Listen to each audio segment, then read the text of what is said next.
Night of the Demons from 1988. It's Halloween time, and this is a Halloween time movie. And it's probably one that you wouldn't automatically think of when you think of Halloween movies. It's campy, low-budget 80s horror. And it's great. It's basically about a bunch of teenagers who look 30, and they spend the night in a creepy funeral parlor, and some demons start fucking with them. Hence the title, Night of the Demons. Doesn't have too many familiar faces in it. Probably the most recognizable actor in the movie is Linnea Quigley, who is what you might call a scream queen. She was in a bunch of great horror movies in the 80s. None better than Return of the Living Dead, in my opinion, where she played a character named Trash. And everyone loves Trash. And her leggings. So it's great to see her show up in this one. But anyway, let's just get to it.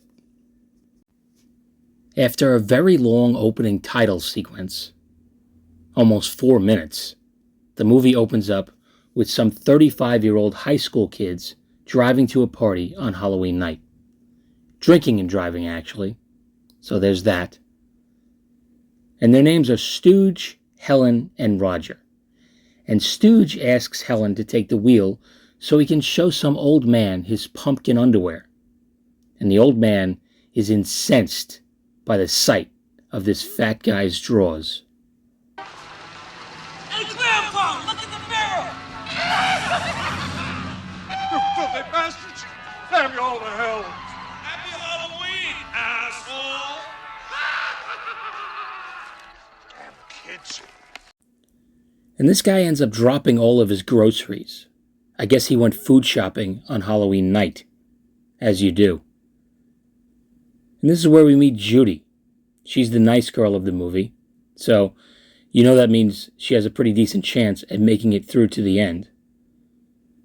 And she tries to help the old guy pick up his shit, and he's even more angry than he was before. Gee, mister, I'm sorry. I didn't mean to scare you. Get your hands off of me! Hey, calm down. Get away from me! I was just trying to help. I don't need to help you, damn little whore! Well, fine. I wouldn't want to help an old creep like you anyway. Damn rotten kids. This guy really hates 25 to 30-year-olds. And after that bizarre interaction, Judy goes home to change. She's about to head out to a school dance with a guy named Jay. And Jay is just in it for the poon. He calls Judy and tells her that it would be more fun to go to this party, which is being thrown by a goth girl named Angela. And Judy doesn't like that idea because she thinks Angela is into witchcraft and, quote, all sorts of creepy stuff. But Jay persists because he's a douchebag, and Judy agrees to go. Judy gets changed, and of course we have to see that happen. She takes off her underwear, and she makes sure to lift up her very long shirt so the camera can get a good shot of her ass in the mirror. I mean, there's no other reason for her to lift up her shirt like that. It's almost like this is an 80s horror movie or something. And it wouldn't be an 80s horror movie without a false jump scare. Hiding in Judy's closet is her younger brother, who jumps out wearing a Halloween mask and says some really creepy, cringy shit. Wow, prodigious boobies, sis. If you keep on going, you'll have to hire someone just to tie your shoes. Ow! Okay, I mean, I could probably spend the rest of the video just talking about that. It's not healthy to hide in your sister's closet while she's changing and tell her she has bodacious boobies. That doesn't seem right to me. And who the fuck says bodacious? What are you, a Ninja Turtle? You've been hanging out with Bill and Ted? Who the fuck says these words? I guess we just have to accept that that is something that was said in the 80s outside of movies, but I do not want to believe it. However, that said, the kid makes a decent point. I'm certainly not going to argue with the facts. And then we meet Sal, a Northeast Coast Italian-American caricature. Although I suppose you could say the same thing about me. And Sal is looking to take Judy out. You see, he once went on a date with Judy, so he thinks he's entitled to take her out again. Now go tell that pretty little piece you call your sister that handsome hunk Sal is here. And tell her I brung my pet snake for her to play with. Was that English? What the fuck was that? I don't even know. And if he can't take her out, he's hoping to find out where she's going to be tonight so he can show up uninvited. So he decides to try to get some info out of her shithead Jamie Lannister brother by offering him a bribe. Hey, come on, spill the beans, eh? Say, here's a nice chunk of change to loosen your lips a little. Are you kidding? Betray my beloved sister for a measly quarter? What do you think this is? Some kind of depression or something? Oh, that does it. Billy, did you call me? Hey. This is my final offer, kid. Now take it and sing. Where's the friggin' party? Sure. So this little circus freak wouldn't sell his sister out for a quarter, but he'll do it for $1. Okay, got it. And after Sal leaves, Jay shows up, and Judy's mom offers him some poop chocolates. And then he and Judy head for the party. She's dressed as Alice in Wonderland, and Jay is dressed as himself, a fucking douchebag. And they pick up 2 more characters on the way, Franny and Max. What do you want me to tell you? There's a lot of shithead characters in this movie. And at a convenience store, the aforementioned Angela shows up with her friend Suzanne, who is really scoping out those fucking Tide Pods. Gotta make sure to pick the right one. Better check the expiration date on that Tide. But Suzanne is actually just distracting the store clerks while Angela robs the place. They get what they need, and Suzanne says this. Do you guys have sour balls? Why, sure we do. Too bad. I bet you don't get many blowjobs. Ugh. That was cringe, wasn't it? This movie just made a sweaty balls joke. Fucking yikes. Anyway, they make their way to the party. And it turns out that Angela's party is in an abandoned funeral parlor next to a cemetery. Might seem like a weird place to have a party, but teenagers are pretty stupid. I mean, back in high school, me and my friends would sometimes go to a lake surrounded by woods to drink at night. I mean, that's literally the setup for a fucking Friday the 13th movie. We could have been murderized. Then again, we were probably safe, because there was definitely no sex happening. No fucking way. And Max informs everyone that the brick wall that surrounds the funeral parlor has a stream of water running underneath it. It's kind of like an underground moat. He says that the evil spirits that supposedly haunt the land can't cross over running water. And this will be your ham-fisted explanation for why the titular demons in this movie don't just break out and wreak havoc on the local town. And they all go inside. Sal jumps out of a coffin and scares the shit out of everyone. Jay isn't happy to see him because he feels threatened that Judy, once went on a date with him. And maybe he's got a reason to feel that way, because Judy seems to be the only person who is actually happy to see Sal. Either way, he's sticking around, and everyone else shows up, and they start partying. In the cliche 80s kind of party, where they dance around awkwardly while slamming down beers and listening to generic music. And Helen breaks out a strobe light that she found in her mother's closet.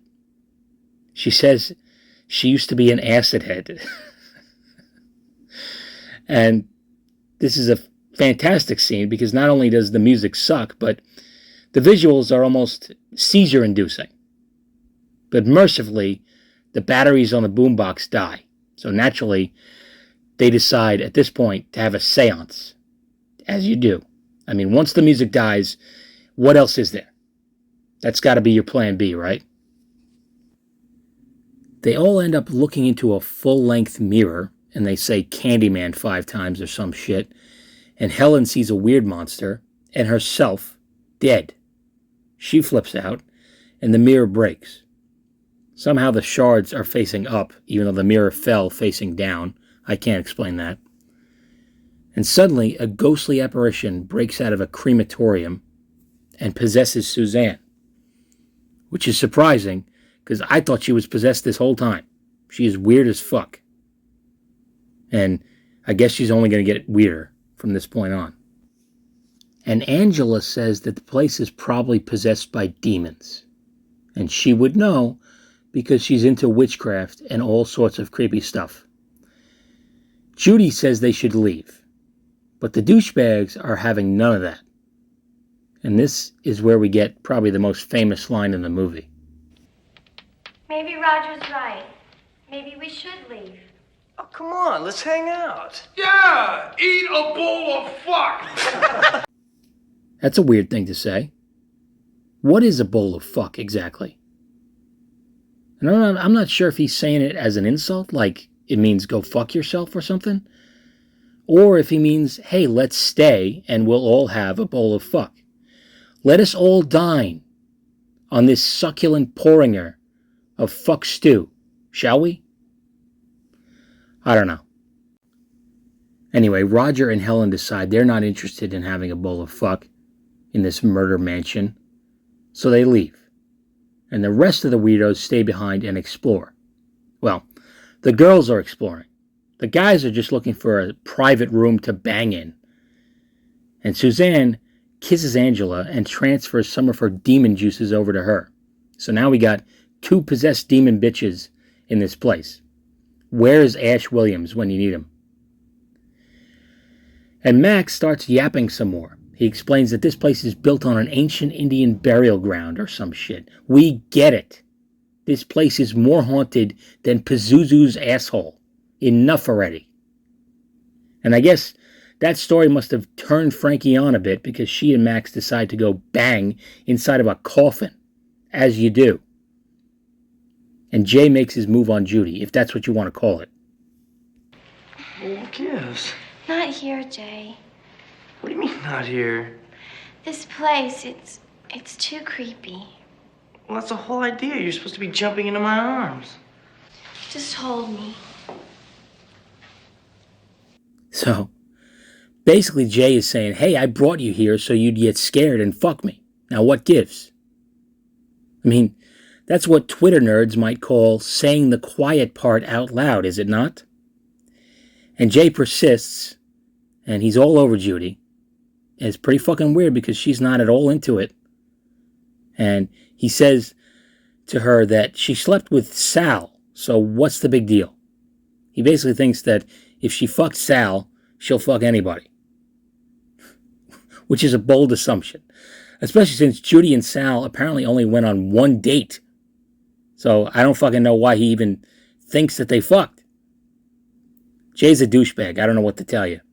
And he further proves this by getting frustrated and leaving her alone in this room. This locked room, by the way, I don't know if he locked it or a demon locked it, but she's stuck in there for now. And outside, Roger and Helen can't find the gate because it's gone. The wall surrounds the entire place. And for some reason, Roger is feeling the wall, like maybe if he touches it, it will show up. There is a gate here. There is.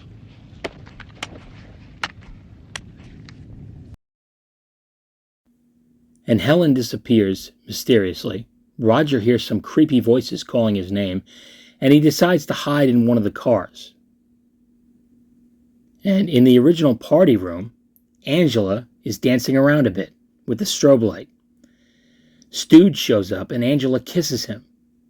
But she grows some demon fangs and bites his fucking tongue off. So finally, we're almost an hour into this fucking movie and a horror thing actually happened. Outstanding. And elsewhere, Suzanne is looking pretty haggard. But it's only temporary. She fixes herself up nicely with this makeup job. I mean, she looks like if you ordered Harley Quinn on Wish. And she takes her titties out because it's Linnea Quigley and it's an 80s horror movie. I mean, you should have seen this coming. But what you couldn't have seen coming is the part where she jams a lipstick into her nipple. and it disappears into her fucking tit. I probably can't show that on YouTube, but take my word for it, it's fucking weird. And the effect is pretty well done. And as soon as she finished dildoing her nipples, Jay walks in. And he couldn't bang Judy, so he's looking to bang anybody. And he looks at Suzanne with her heart-shaped makeup face and says, she'll do. Which, of course, is going to turn out to be a huge mistake, because this happens. Stop staring at me. Damn it, Suzanne, your makeup is fine. Come on, what are you worried about? Ah! Jeez! Christ! Stop looking at me! Ah! Damn it!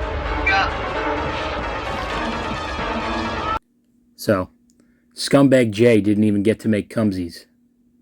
He gets his eyes gouged out, and we can safely assume that that's the end of him, at least in human form. So things are starting to ramp up a bit. Helen ends up dead on the roof of the car that Roger's been hiding in, and it looks like exactly what she saw in the mirror earlier, so tragic. And Roger goes tearing ass out of there. And now, tongueless and demon-possessed stooge shows up and kills what the fuck is her name? I said Frankie before, and I think that was wrong. Franny. He kills Franny and Max while they're having sex in the coffin. And you get a good look at Franny's bodacious boobies for a second. And they look a little fake, I'm not going to lie. Maybe Bodacious Boobies is the name of a breast augmentation place in Los Angeles or something. I don't know. If that's true, it's all starting to make sense.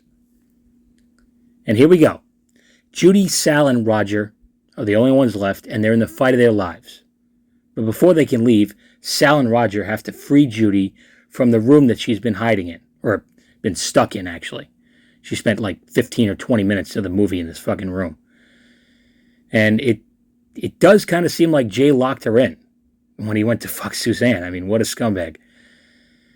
And once Judy is out, they end up getting separated for a while, of course. And Angela attacks Sal. They both go tumbling off the roof of this place. And Sal is dead. Tragic. And Angela sounds like Dr. Claw from Inspector Gadget. Oh, don't tell me you're leaving. Sal wanted to go, but he decided to stick around.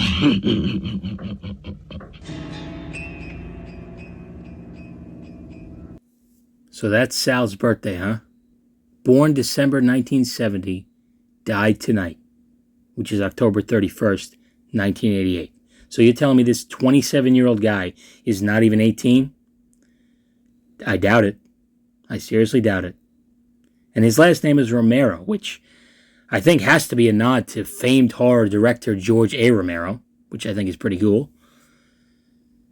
Anyway, Judy and Roger end up trapped in the crematorium where this, monster originally emerged. And Judy manages to use the gas line and a little Bic lighter to set Angela and Stooge on fire. And they escape. They run into a demon-possessed Jay, and a burnt-up Angela says, "What's the matter, Judy? Don't you like your blind date?" It's clever. Touche, Angela. Touche. And Roger decides that now is a good time to flip the fuck out a little bit. You won't get me!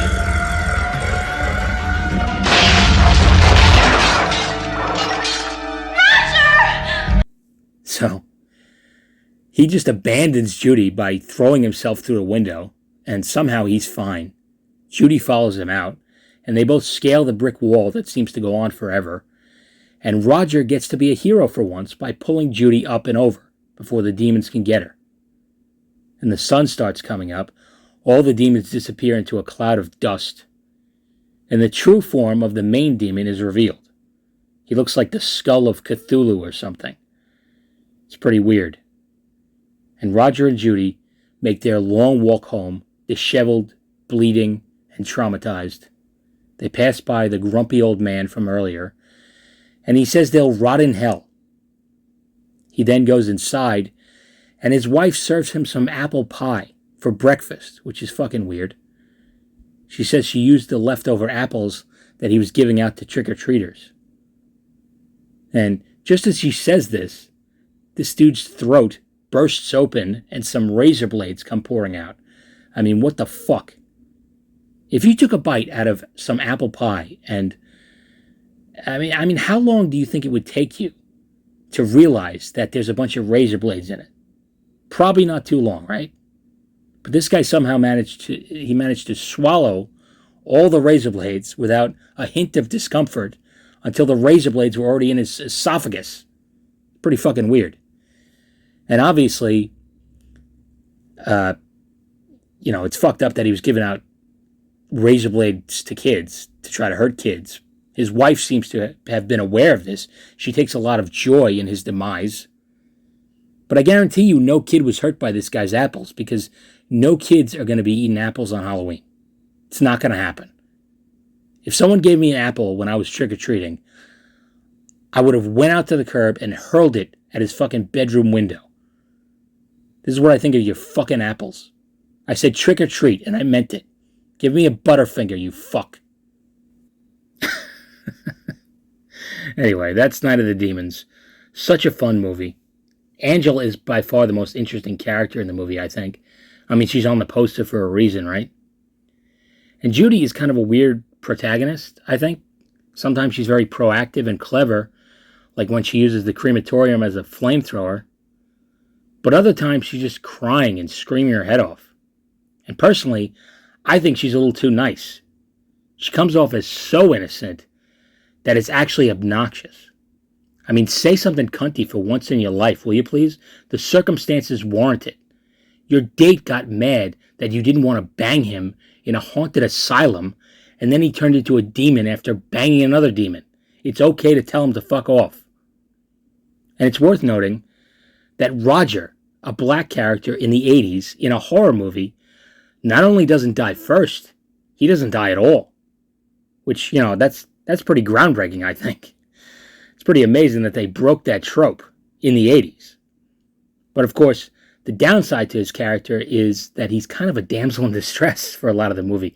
I mean, he's always crying, which I guess is fine. I mean, he's supposed to be a teenager, and his very soul is in jeopardy. So you can't blame him for freaking out a bit. But it does get a little annoying after a while. But at least he redeems himself at the end when he saves Judy. So that's awesome.